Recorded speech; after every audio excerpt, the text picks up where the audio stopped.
O julgamento do núcleo 4, daquilo que ele chama de trama golpista, mostrou, evidenciou mais uma vez aquilo que a direita vem dizendo há anos, principalmente porque Alexandre de Moraes confessou que esse processo está errado. Em plena sessão de julgamento, o ministro Alexandre de Moraes, ele confessou que a Procuradoria-Geral da República utilizou um documento que não poderia ser utilizado. Por quê? Porque esse documento, ele não constava nos autos. Essa acusação simplesmente não deveria existir.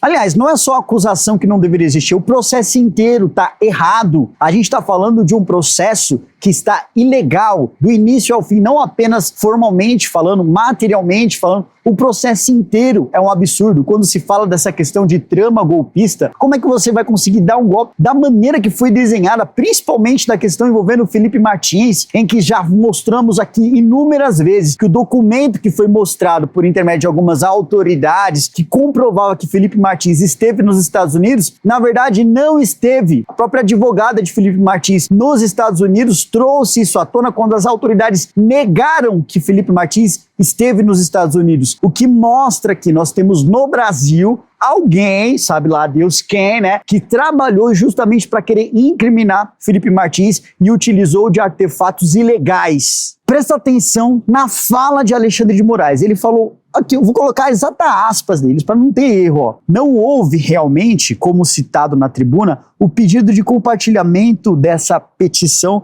número 13.299. Então não consta nos autos essa prova citada. Mais uma vez eu repito, não consta nos autos esta prova citada. Isso daqui foi algo que foi feito pelo Procurador-Geral da República, por Paulo Gonet, na acusação de pessoas que infelizmente estão sofrendo nas mãos dessa gente aí, que eles querem simplesmente criar um fato, criar caso para tentar prender as pessoas por perseguição política. O Supremo Tribunal Federal já deixou de ser um órgão julgador, jurídico, há muito tempo. A gente está falando aqui de um STF que agora, recentemente, com a possível escolha de um sucessor de Luiz Roberto Barroso, está entrando no campo político para fazer o seu próprio sucessor, sendo que a Constituição da República proíbe atividade político-partidária por ministros do STF. Então, os ministros do STF, além de, mais uma vez, permitirem que esse processo seja eivado por questões políticas, agora eles inventam uma falsidade formal, uma falsidade com relação ao próprio documento público. Nós estamos falando aqui de algo extremamente grave. Não se pode acusar sem provas. E isso foi incluído após o período permitido para as provas, ou seja, essa acusação não tem fundamento. Se essa acusação não tem fundamento, é uma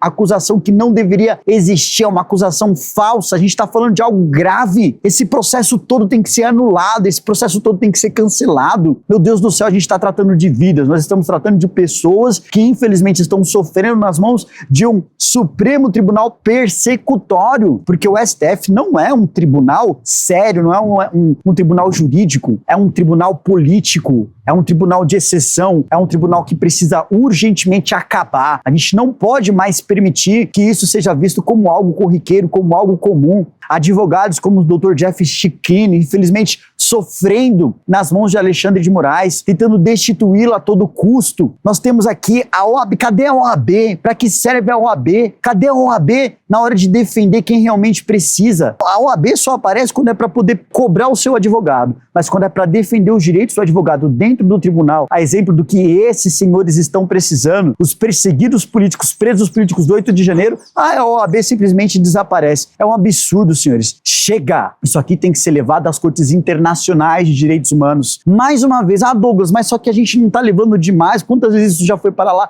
Não interessa. Tem que levar quantas vezes forem necessárias. As cortes internacionais de direitos humanos precisam saber que o STF atropela a Constituição dia sim e dia também, que o STF faz atividade político-partidária apenas para perseguir seus desafetos políticos dia sim e dia também. Então chega, pessoal. Nós estamos agora no limite que não dá mais. Se for necessário todo santo dia vir aqui para bater nessa tecla, a gente tem que bater, a gente tem que insistir, a gente tem que falar. O STF é um tribunal político partidarizado. E quando se tem na Suprema Corte Brasileira a política instalada, todos aqueles que são contra essa política sofrem. Portanto, nós estamos falando de uma ditadura. Não tem outra palavra. Vivemos no Brasil uma ditadura do judiciário e agora isso foi confirmado pelo próprio Alexandre de Moraes, por um próprio membro dessa Suprema Corte que precisa urgentemente sofrer sanções, ainda que internacionais.